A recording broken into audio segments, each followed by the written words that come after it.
It's the most wonderful time of the year, full of presents and fun, a time for the whole family to come together to celebrate the season.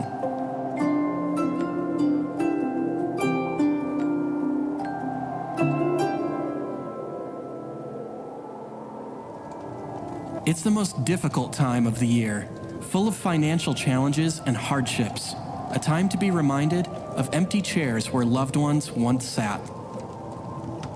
It's the perfect time of the year to take the ashes from our broken lives, and in the midst of our conflict and chaos, we find Christ.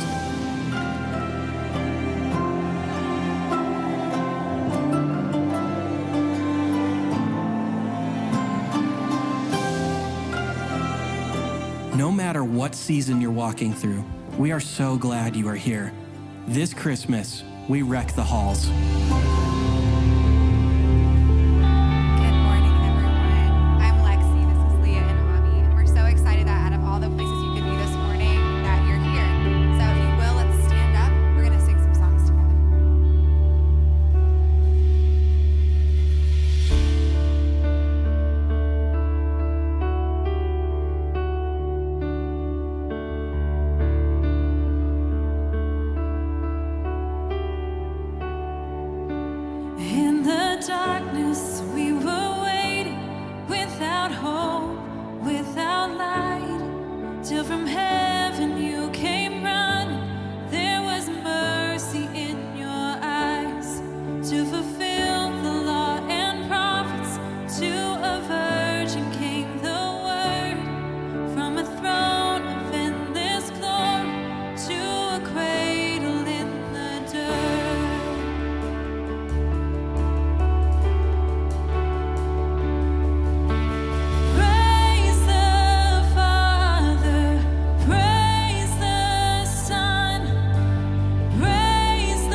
Great.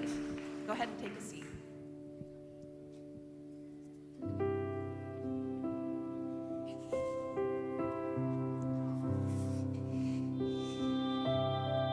There is a time for everything and a season for every activity under the heavens. A time to be born and a time to die. A time to plant and a time to uproot. A time to let die and a time to heal. A time to tear down and a time to build. A time to weep and a time to laugh. A time to mourn and a time to dance. A time to scatter stones and a time to gather them. A time to embrace and a time to refrain from embracing. A time to search and a time to give up. A time to keep and a time to throw away. A time to tear and a time to mend. A time to be silent and a time to speak. A time to love and a time to walk away. A time for war and a time for peace. He has made everything beautiful in its time.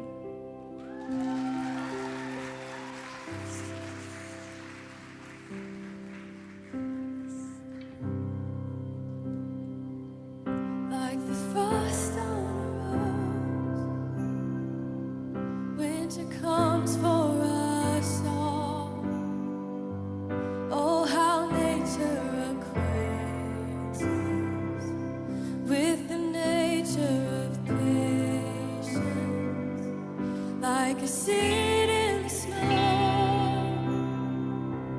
I've been buried to grow. For your promises, Lord, from seed to sequoia.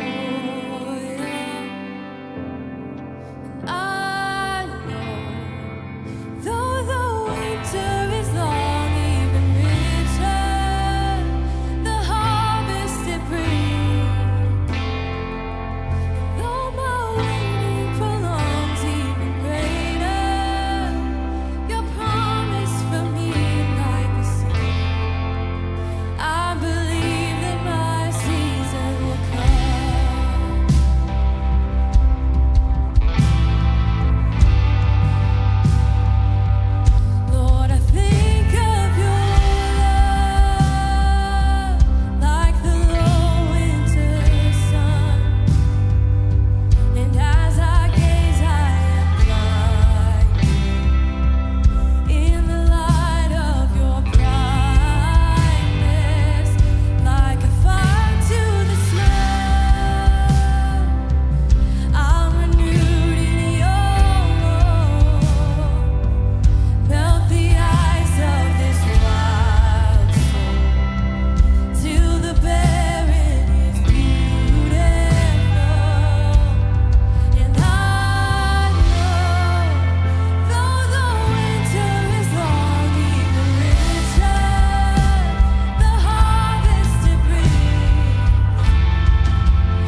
that you walk with us through the bad times, through the good times. Lord, you're not watching from somewhere far away. Lord, you go behind, before, and beside us.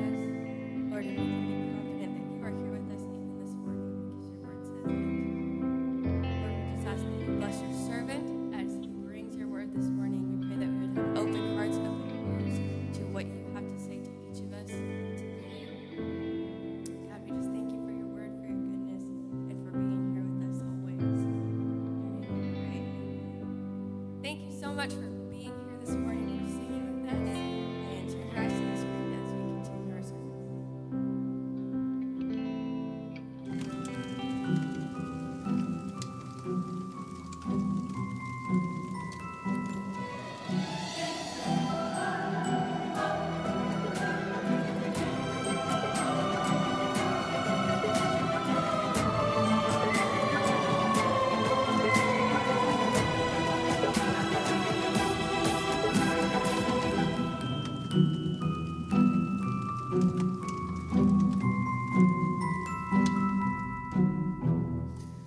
Well, welcome to North Point. I'm excited. It's Christmas season and it doesn't even feel like it. I love that.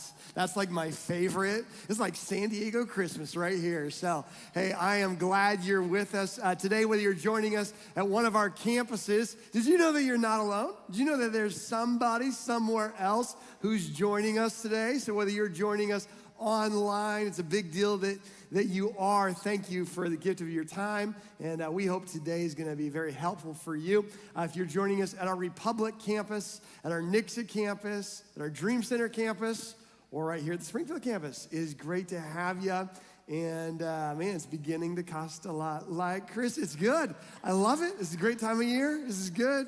Man, we're excited. We're excited about this season.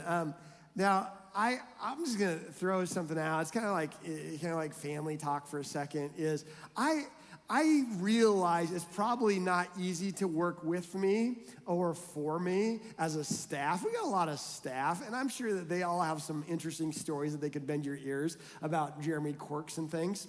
But I gotta tell you, one of the things that's a non-negotiable, if you work with me, is you gotta at least pretend like you like a good costume party. It's just the way it works. How many of you like costume parties? I need all of our staff, please, raise your, okay. Because I love them. This is gonna be my 10th Christmas at North Point, and every year we do a costume party. And I tell you, you don't have to, but like it's just, you're highly not required, but encouraged to play along. And so over the years, here's a few pictures of some of our costume parties. We've had a 1980s theme. This is Justin and Jamie Glenn. You might know Justin from our podcast. This is when he had hair. Which, side note, I don't want to give away too much of a picture for this year's theme, but we're doing a meowy Christmas. We're kind of running out of them, but I've got a few years left. I spend 6 months of the year prepping for our staff Christmas party. Some more 80s pictures. We got a Republic campus pastors over there. We got some Nixa folk at our 80s Christmas party. That's good. So I think we've had a Western party before. Western theme. Hoedown. That is a year we had a magician that showed up for it. I love magicians too.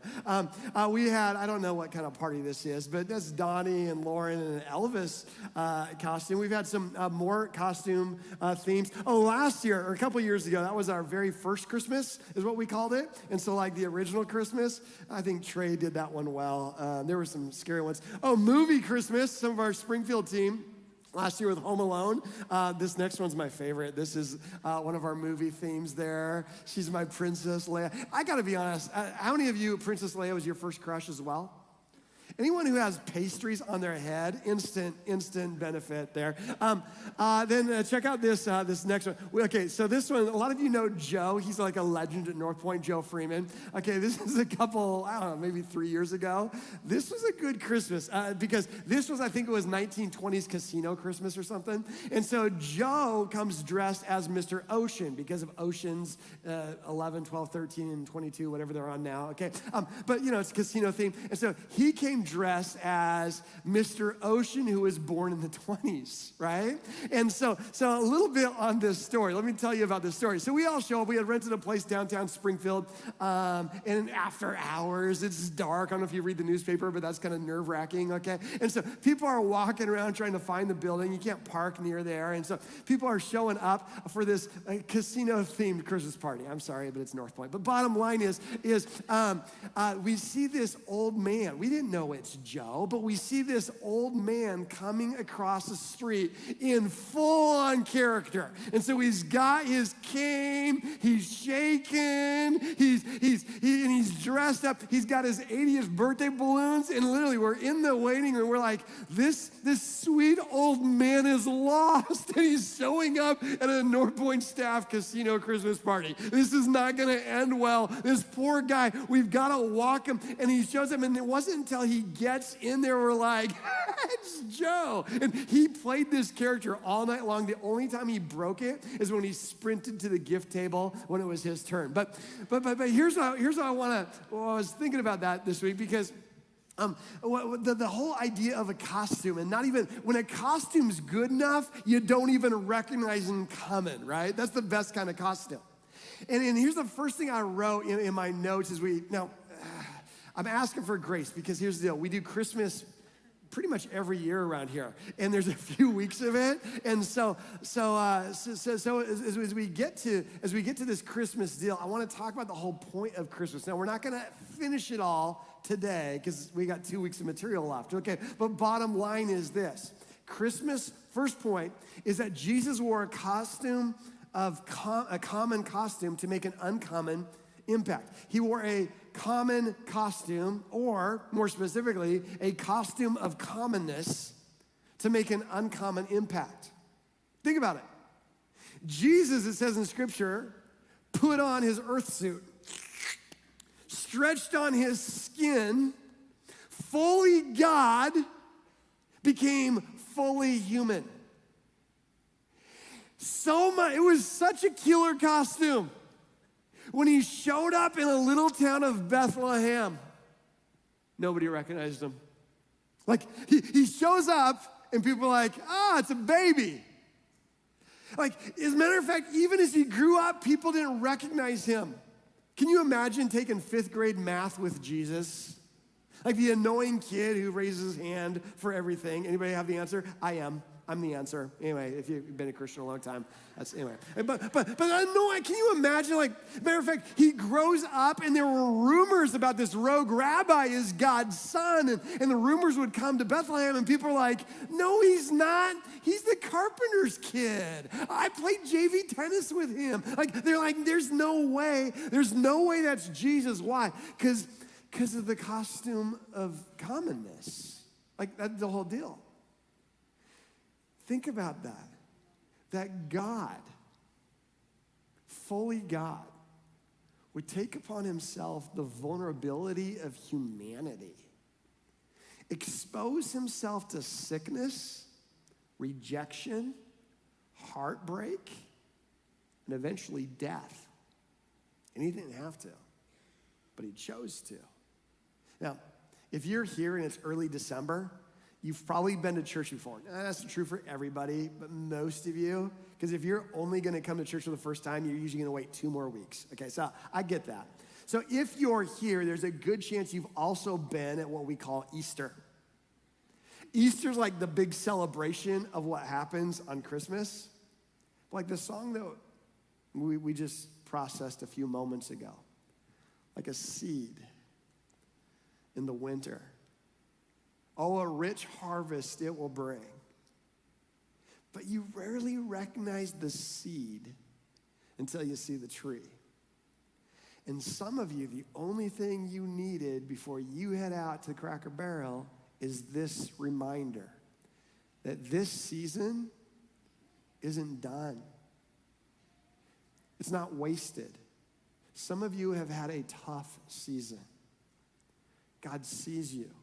And here's our tendency to say, I don't know that God sees me because I don't recognize him anywhere. And that's when I would be like, logically, isn't that what the first Christmas was all about? Isn't that what we celebrate? That God can show up in the middle of a mess and people didn't even recognize him. And if he did that 2,000 years ago, what if he's doing that right now? What if he's closer than you think? What if he's right there in the middle and you're like, there's no way Jesus is with me? And I'm like, yeah. He's just wearing the costume of commonness, common person, common season, common situation. So we're going to walk through this today. And so as we do that, as we go into this Christmas season, we just left the series. We did a 7-week series on Revelation. Now we're going to talk about the end times again. We're doing a series next year called Be Right Back, okay? Because the series we did on Revelation wasn't really about the end times. It was about the olden days, right? But in that season, we at the end of the series survey, we sent out. And so a lot of you saw it, and many of you filled it in. And so one of the things you can do is say, how helpful was this series? And so we give you options. You got to pick one. So it's extremely helpful, super duper helpful, because, we want to be positive and make sure it's a good shot that you liked it, okay? And then one of them's like, didn't like it, okay? Or something like that. But anyway, someone clicked the, not helpful at all, like the nice version that really says this sucked, okay? Serious. And the reason was this. They said, I just found Jeremy to be pretty inappropriate what he's talking about because there's kids. And I'm like, guilty, okay? And so we created this thing, we call it Kid Point. And so what we're going to do is we're going to make sure, now everyone could come in here, okay? Anybody's coming here. But if you want to make sure I don't mess with them, I promise they're going to be a lot more age-friendly there. Now, at the same time, bring them in. I love introducing them to topics that I have to figure out one day anyway, so my honor, okay? But why I say that, I'm not trying to brag about that, and that's not my deal. It's like, ha, ha, ha, watch out, kiddos, okay? But I'm just saying, what we're going to talk about today ain't in any kid's Bible I've ever seen.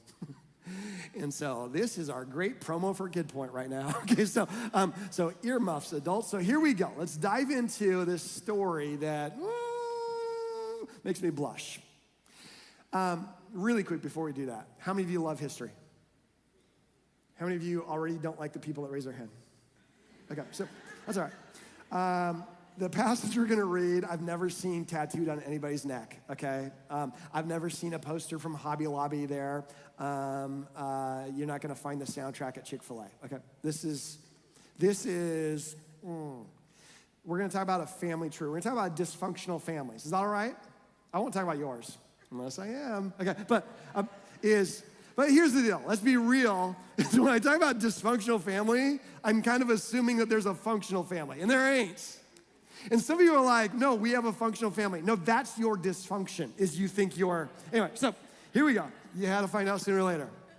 And that's not even the part that I was warning you about your kids. Okay, so here we go. Maybe you remember dating. Maybe you're in the dating setting. And I could tell who's dating out there. You're sharing a seat. I love it. Okay, but bottom line is this. And I could tell who's already married. But anyway, is you remember dating. Remember that awkward moment where you're like, at what point do I introduce him to my family? Do you have that family? You're like you don't want to lead with it first date. You're not like, I'm bringing Uncle Frank first date. He'll seal the deal, okay? A lot of times you're waiting until they're pot committed, and then you're like, okay, well, let's go to a family function, right? And you're like, you hope you got enough equity in the relationship that they're going to overlook some of the blemishes that comes with the territory of being married to you, okay? So that's something a lot of people think through when they're dating.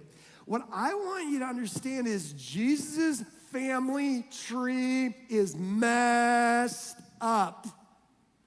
I would never lead with Jesus' family tree to prove that he's God's son. I would start with hucking a loogie on the mud and making a concoction and putting on a blind person's eyes. I'd be like, and then they'd be like, oh, that sounds like God. I'm like, that's exactly what. I would make that Matthew 1:1. Spit on the ground, make people see. That would be Matthew 1. Matthew 1:2, interrupt funerals and make people come alive again. I would lead with that. Matthew introduces Jesus by giving us the family tree. I don't know if you've taken a myancestry.com or 23andMe or, one of those reports yet? If you did and you came up to me in the lobby and said, hey, Jeremy, I got my 23andMe report back. Would you like to read it? I would act nice and kind. And I'd be like, oh, I would totally be interested. Not right now, but I would love to. But I really wouldn't love to. I'm not interested in your family tree, right? I'm not interested enough for me to take my own test that I got for Christmas last year in my own family tree. Let alone 2,000 years ago, some Jewish family that I've never met's family tree. And so a lot of times we get to Matthew 1 and it's so-and-so begat, so-and-so begat, so-and-so begat, so-and-so. And we're like, lame. But because Christmas is every year and it's 3 weeks, we're gonna park today on that. Okay, so and I know that it's less inspiring and more perspiring to read, but let's read through some of this. Matthew chapter 1, verses 1 through 6. You ready for some of these names? And if we can get through the names, then we're gonna get through some of their backgrounds, and that's the part I was talking about. Here we go, Matthew chapter 1, 1 through 6 says, the family tree of Jesus Christ, David's son. Time out, some of you just blew your mind right there. You're like, David's son? I thought the nativity dude was Joseph, okay? It's just a way, it doesn't mean that his dad wasn't Joseph. What it's saying is, he's from the line of David. And then it says David's son, and David was Abraham's son. Again, same thing. It's just through the line of David and Abraham. We can trace it back to the beginning of the Jewish nation. So here's the family tree. Abraham had Isaac. Isaac had Jacob. Everybody say Jacob. All right. Most of you say Jacob. Next time I'll lead with that. Okay. Jacob had Judah and his brothers. Judah had Perez. Most of you say Perez. Okay, here we go. Okay. And Zerah. We're going to get back to Perez and Zerah. The mother was Tamar. Someone say Tamar. Perez had Hezron. Hezron had Aram. Aram had Amminadab. Amminadab had Nahshon. Nahshon had Salmon. Salmon had Boaz. His mother was Rahab. Someone say Rahab. Boaz had Obed. Ruth was the mother. Obed had Jesse. Jesse had David. David became king. The end. No, it's not the end. It's actually the beginning. Okay, so bottom line is this. The family tree. Showing Matthew 1 is written to Jewish people to prove to them, because they knew that Jesus, or God's son, whoever God's son was, had to come through the line of David. So Matthew 1, to that target audience, it was important. Say, we're going to trace him back. He's from the line of David. And we are introduced to some of the unsightly family members in Jesus' family tree. So a little bit of history, and we'll dive in, is it says Abraham. Father Abraham had many sons. Okay, he had a lot of sons. He was the father of the Jewish nation. He had Isaac, and then Isaac had twins, and Esau and Jacob. But Jacob was second place. They kind of tied, but based on a technicality, Esau came out first. So Esau is the oldest of the twins. And so what that means is he gets double the inheritance, which is a big deal, okay? Cash. And so you got Jacob and Esau. Jacob is mad that Esau gets the double inheritance. So Jacob one day, this is one of the first family scandals we see in scripture, outside of the one time one of the brothers killed his brother, and that was the first family. So it's not the first family scandal. There's a lot of them in the Bible. But anyway, so we see Jacob, he wants this inheritance. So his dad, Isaac, is blind. He goes to his blind dad, and he acts like he's Esau and says, I'm ready for my inheritance. You've heard the term, you robbed him blind. This is the story. Is you got the blind guy, I'm dressing up in an Esau costume, is what Jacob does. And the blind dad says, wow, your voice sounds like Jacob, but you're wanting Esau's inheritance. Let me feel your arms.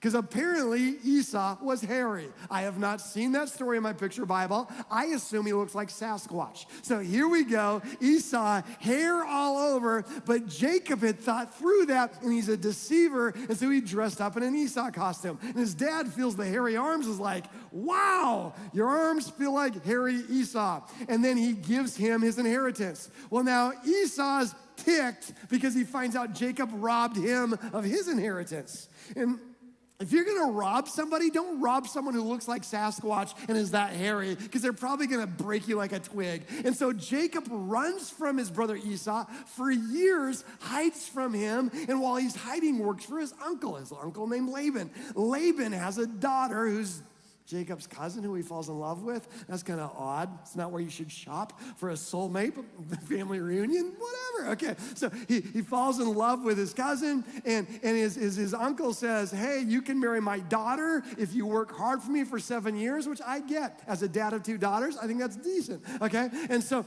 what happens is he works for 7 years, and then they get married, but the next morning he realizes, oh, there was a little switcheroo going on. My sneaky Uncle Laban, he actually put the other daughter, the one I love, sister, in the bride outfit. Bride outfit. What do you call a bride outfit?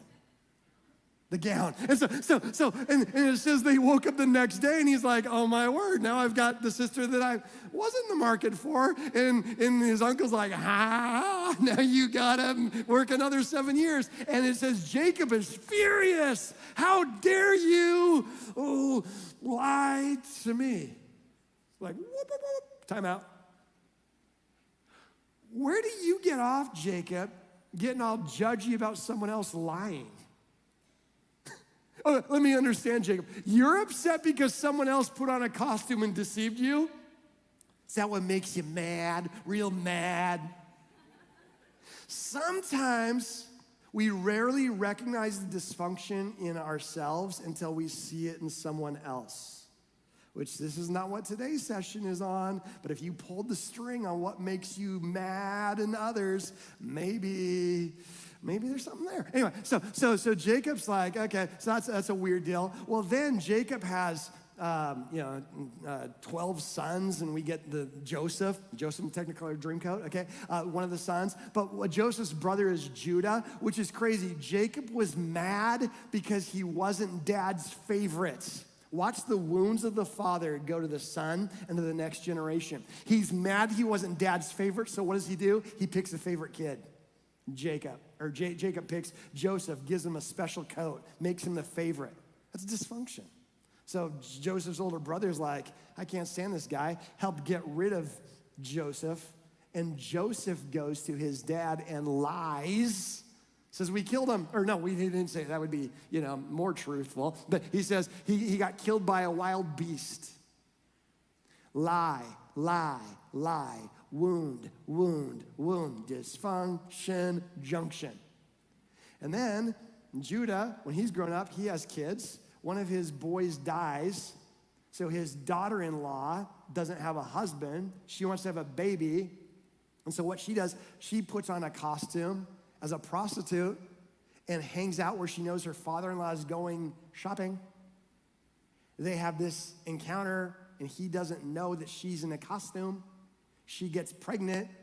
Yeah, that's the part where you're like, oh, that's kind of a weird family tree, right? And they have a kid. The kid's name is Perez. You see a pattern going on here? It's getting sicker and sicker and sicker and sicker. And we see through Perez's family line, you got a gal named Rahab who's got a nickname in the Bible as well. She is Rahab the prostitute, depends on what version you're reading. Rahab who wasn't included, and then all of a sudden through her we get the line of David, and on we get Jesus. Here's what I'm saying. I'm trying to encourage you. You thought your family was messy? Jesus' family was messy. If I'm in charge of the entrance of Jesus to humanity, I'm picking a different contestant.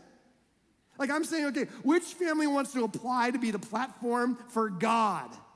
I'd be like, that'd just be a confusing message. So we're gonna table this idea and look at somebody else.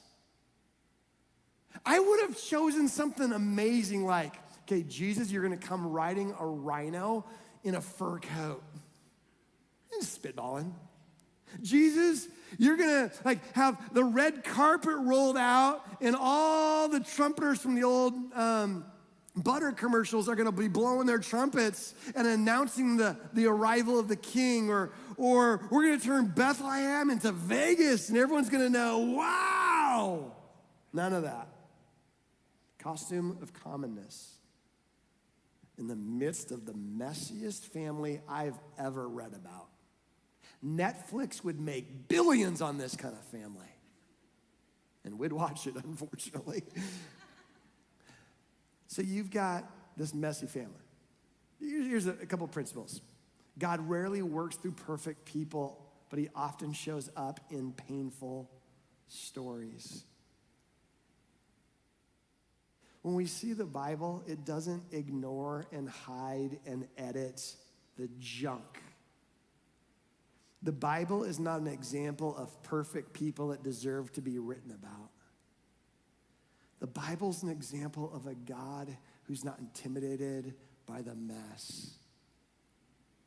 And if Jesus could show up in the middle of that family, maybe he can show up in the middle of my family. If Jesus can show up there in that family, what if he can show up in my family? I want to read a part of scripture that I think is pretty exciting. To me, it says in Exodus, it says, "As for those who aren't loyal to me, their children will endure the consequences of their sin for 3 or 4 generations." Which means this: my mistake can have a ripple effect that my great grandkids could be impacted by. You know that's true, right? What I do today could negatively impact my great grandkids. Some of you know that's true because you've had a great grandpa. But here's what the verse continues. It says, "For those who love me and keep my commandments, my directives, their children will experience my loyal love for 1,000 generations." Here's what we're seeing in this principle, that the power of obedience and the power of a blessing is stronger than the chaos of a curse.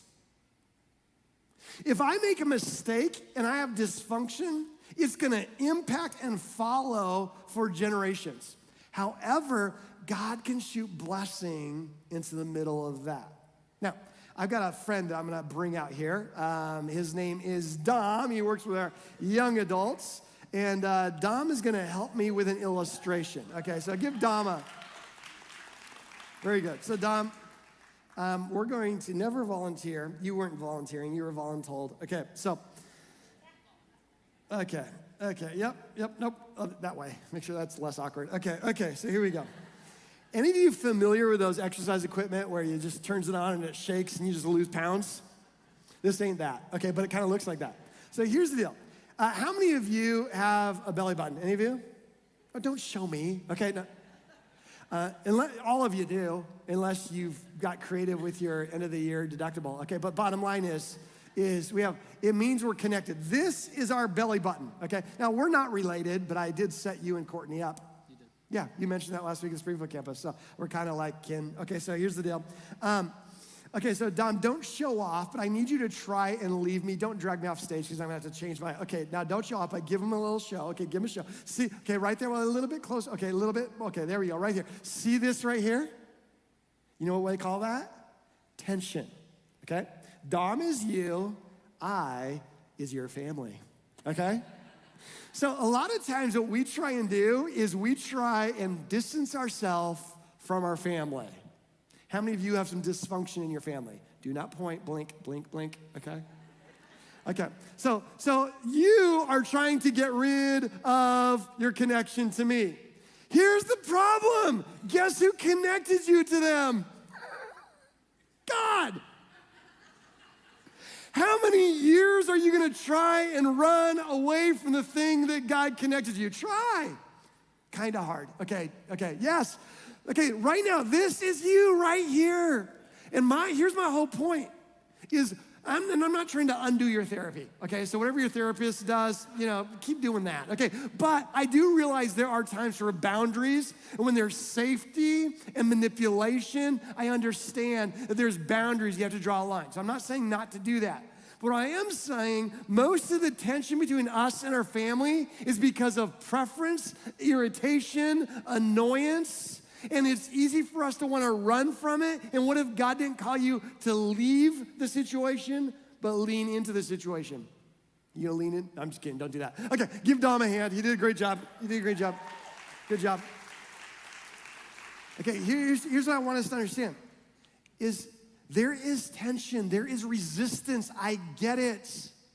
And the next couple of weeks, You are obligated to hang out with them. For some of you, you're gonna be spending 2 hours watching the clock or hiding in the bathroom checking Instagram. What if we didn't try and leave the mess this season, but we said, God, what if I'm not connected to this family on accident? You weren't afraid of dysfunction. You entered into it. And is not following Jesus maybe considering what's my role to lean into the thing I want to run away from this next couple weeks? And what if, and here's what I wrote down on this point. God can shoot an arrow of blessing right into the cycle of brokenness. He can. That's Matthew 1. Here's the Christmas story that we do not act out at the nativity scene, okay? Matthew 1 is the most embarrassing, broken, dysfunctional family. And guess what all of heaven did? Shot an arrow of blessing right into the middle of it that changed opportunity for thousands of generations. And I'm not saying that you shouldn't have boundaries and be safe. I'm not saying you hand your kids to every uncle and say, hey, just go have fun for the weekend and learn everything you hear from him. I'm not saying that. I am saying, though, as a follower of Jesus, what if we quit trying to leave the dysfunction? I'm not saying live in it, but we use natural opportunities to lean into it and shoot an arrow of blessing. Now, don't get me half right and just shoot an arrow. You'll end up on KY3. But an arrow of blessing, an arrow of blessing. I'm talking family. I don't know what you're hearing. Family might be your work party. You have to dress up for Jeremy. Yeah.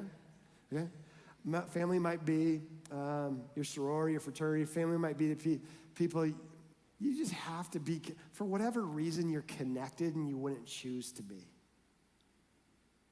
What if you just made it a mission? What if you weren't focused this year, and I'm so glad we're not like them? What if you were like so curious that we're connected? I don't know. It's just so odd that we're all in this room together. What if my goal was to be a blessing during this time? And when you left that room, you'd be like, man, I felt like they reflected Christ while they were with us. And so here's the deal. I know that there's gaps. There's gaps in your family story. The point is this: God's grace can fill the gaps in my story. For some of you, I'm talking family. And guess who? God, don't you dare pray this year, God, I pray you would be a blessing to my family. They really need your blessing and they need your wholeness if you're not willing to be that arrow. What if you're praying for God to bless your family? He's like, I already did. I gave him you. So there's gaps. What if we can invite God's grace for that gap?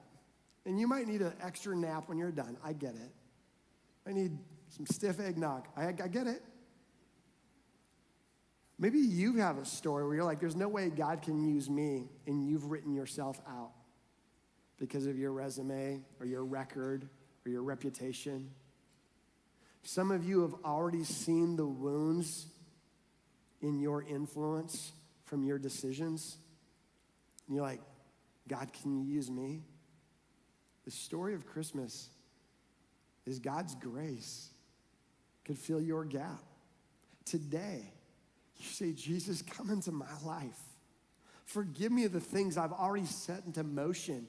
Only by your grace can you cover that with a blessing. Do you know that I live with blessings I don't deserve, that my great-grandparents set into motion? And they sometimes ripple and slap the edge of the pool and come back and slap me in the face. And I get this blessing, and I don't even deserve it. Like, thank you, Grandpa Larry. What if 7 generations from now, Jeremy the 6th is going to be, like, all of a sudden, there will be unfair opportunities and blessings his way because of an arrow of blessing that I shoot today. That's what Matthew 1 means to me. So here's my prayer. I dare you to pray this every day between now and Christmas. You can take New Year's Eve off if you do this well, okay? But every day between now and Christmas, I dare you to pray this prayer. And I wrote it in your outline. If you got the app, you can email it to you and print it out and put it in a really nice frame, okay? Matted, all that double glossy, okay? But here's the prayer. God, use me as a message this season, even if you put me in the middle of a mess.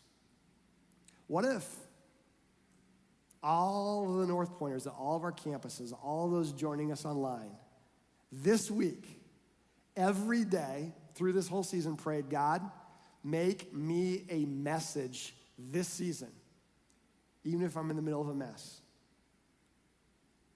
It might not change who you're connected with. It might change how you approach it. And you know the thing about God? He's so good at his job. He'll probably give you an opportunity. Where you would normally be annoyed, you'd be like, oh my word, I've got to go to that party. And then you'll be reminded and overjoyed, God, you have done it again. You have given me an opportunity to lean in when my nasty nature just wants to pull away. So God, if I'm stuck together, connected, even when I didn't choose to be, let me be a blessing while I'm here. And I know that's messy. That's the message of Christmas. We'll continue our journey in the next couple weeks. I promise we'll get to a baby in a barn. But today, let's focus on this 21st century application of being an arrow of blessing. I'm going to invite our ushers forward at each of our campuses. As they do that, let me land this plane talking about an opportunity for us as a church community to be an arrow of blessing to those around us. During this COVID pandemic, if we are providing help and hope, that opportunity has doubled. We've seen that at our Dream Center, in our programming. When all of our campuses in just a few coming up are going to be having a big give back opportunity. And so before we pass the buckets, I really want to capture this thing for us. We signed up, filled all the spots at all of our campuses as quicker than we ever have. Why? Because more people are aware of their need right now in our season than we've had in recent memory. What's unique, though, is kind of the tendency to get involved and get hands-on is less likely than ever before in our recent history, just because of the pandemic. I get it.